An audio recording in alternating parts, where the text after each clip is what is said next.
Welcome to this video, students. In this video we are going to solve exercise number 4.2 question number 2.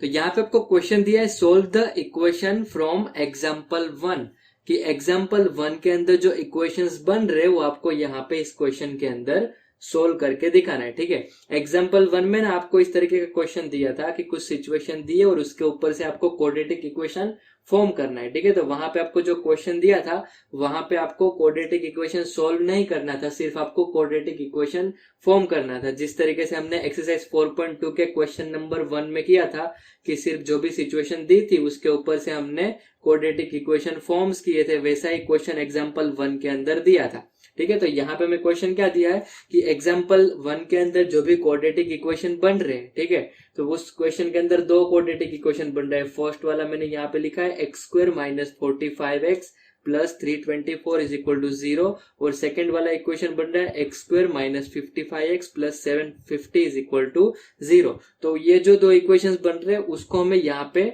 Solve करना है. ठीक है, तो यहाँ पे सबसे पहले हम स्टार्ट करते हैं इस फर्स्ट इक्वेशन के साथ. तो यहाँ पे प्रोसेस क्या होगी, तो यहाँ पे फर्स्ट टर्म और लास्ट टर्म को हम मल्टीप्लाई करते हैं. तो यहाँ पे फर्स्ट टर्म में हो गया 1 और लास्ट टर्म में 324. तो 1 और 324 को अगर हम मल्टीप्लाई करेंगे तो उसका आंसर आएगा 324.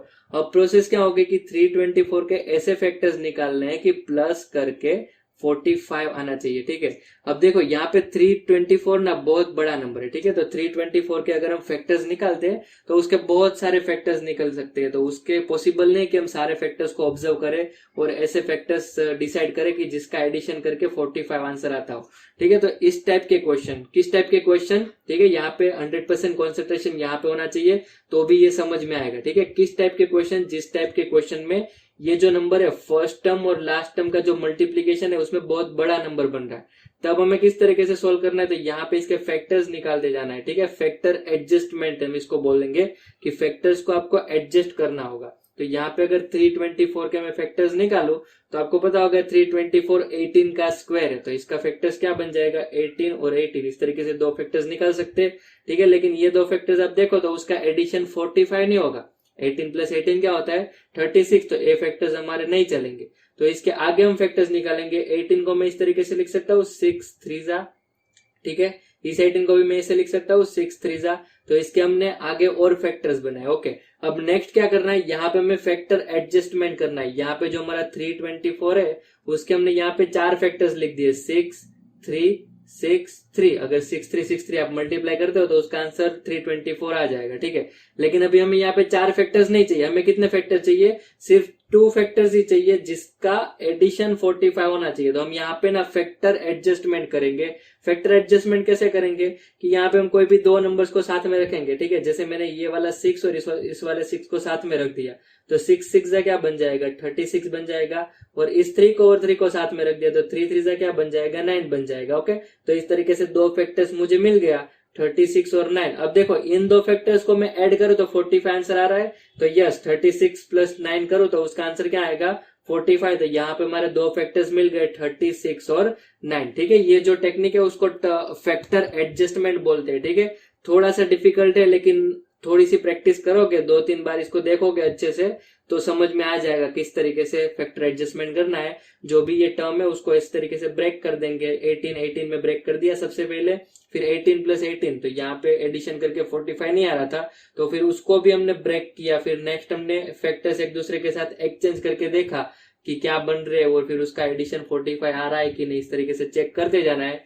यहाँ पे हम करेंगे तब आपको थोड़ा और समझ में आएगा. ठीक है, अभी यहाँ तक इसमें समझ लो कि 36 और 9 दो फैक्टर्स हमारे मिल गए जिसको अगर हम ऐड करते हैं तो 45 आंसर आता है. तो यहाँ पे फर्स्ट टर्म ऐसे लिख देंगे x², लास्ट टर्म भी ऐसे लिख देंगे 324 इज इक्वल टू 0.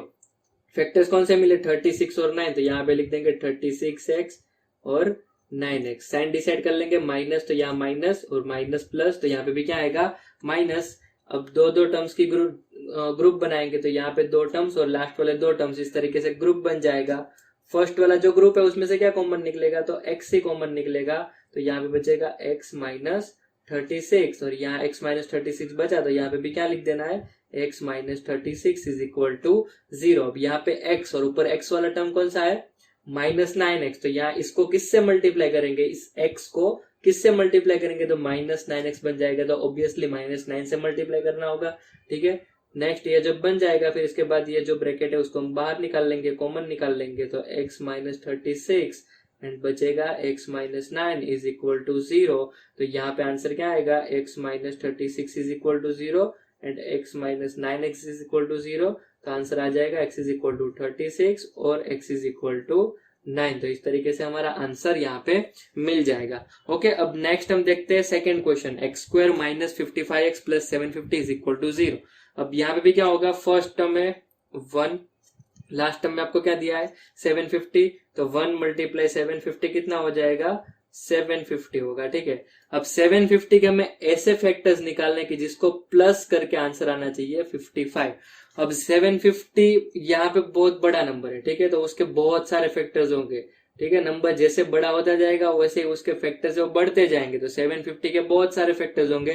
तो सारे फैक्टर्स को ऑब्जर्व करके हम ये चेक करें कि +55 कब हो रहा है, वो नियर टू इम्पॉसिबल है। ठीक है, तो वो हम चेक नहीं करेंगे, हम क्या करेंगे, इसके फैक्टर्स निकाल दे जाएंगे। ठीक है, जैसे 75 को मैं ऐसे लिख सकता हूँ 75 टेंजा, ऐसे लिख सकता हूँ 750 को।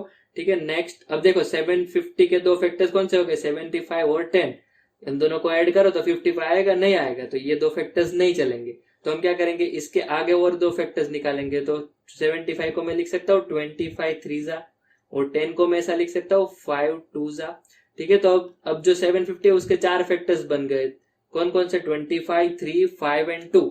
अब इसमें क्या करना है, हमें फैक्टर्स एडजस्टमेंट करके ट्राई करना है कि हम 55 ला दे। ठीक है, ऐसे दो फैक्टर्स बना दे। ठीक है, ये 4 फैक्टर्स है, उसमें हम क्या करेंगे, फैक्टर एडजस्ट करेंगे और ऐसे दो फैक्टर्स बनाएंगे कि जिसका एडिशन 55 होता है। तो यहाँ पे हम ट्राई करते हैं। ठीक है, मैं क्या करूंगा, इस 25 को अकेला रहने दूंगा। ठीक है, इस 25 को ऐसे रहने दूंगा, तो ये हमारा फर्स्ट फैक्टर हो जाएगा 25 और ये तीन चीजों को मैं ज्वाइन कर दूंगा, तो 3 5 15 15 2 हो जाएगा 30। तो ये तीनों चीज अगर मल्टीप्लाई हो जाएगा तो बन जाएगा 30। तो यहाँ पे दो फैक्टर बन गए 25 और 30, इन दोनों को ऐड करें तो 55 आ रहा है। तो 25 + 30 इज इक्वल टू कितना होता है 55। तो यहाँ पे हमें दो फैक्टर्स मिल गए जिसका एडिशन कितना होता है 55। कौन कौन से 25 और 30। तो यहाँ पे हम लिख देंगे x² यहाँ पे +750 इज इक्वल टू 0। ठीक है, फर्स्ट टर्म और लास्ट टर्म ऐसे लिख देंगे।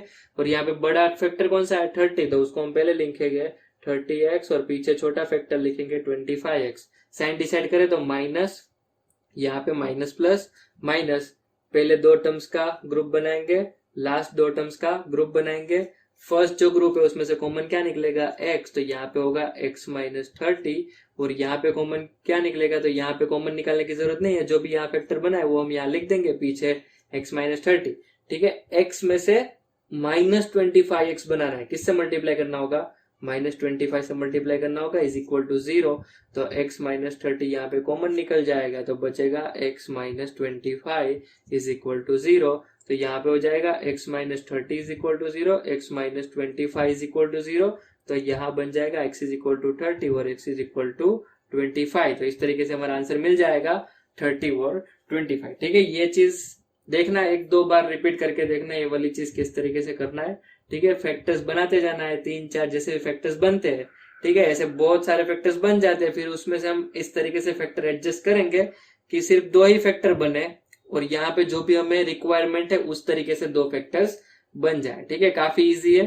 ठीक है, लेकिन आपके लिए एकदम नया टॉपिक है तो थोड़ा कंफ्यूजन होगा, लेकिन 3 4 बार अच्छे से ट्राई करोगे, समझोगे इसको तो समझ में आ जाएगा। ठीक है, तो इसी के साथ हमारा क्वेश्चन नंबर 2 यहाँ पे कंप्लीट होता है। Okay, that's it for today students. अगर आपको ये वीडियो पसंद आया तो इस वीडियो को लाइक करना मत भूलना और यहाँ पे स्क्रीन पे आपको मेरी फोटो दिख रही होगी जिस पे क्लिक करके आप इस चैनल को सब्सक्राइब कर सकते हो। और स्क्रीन पे दूसरे दिखाए गए वीडियोस है जिसमें से आप इस चैप्टर के रिलेटेड कुछ बुक के क्वेश्चंस और कुछ इंपॉर्टेंट क्वेश्चंस भी देख सकते हो। तो मिलते हैं नेक्स्ट वीडियो में, तब तक के लिए बाय बाय।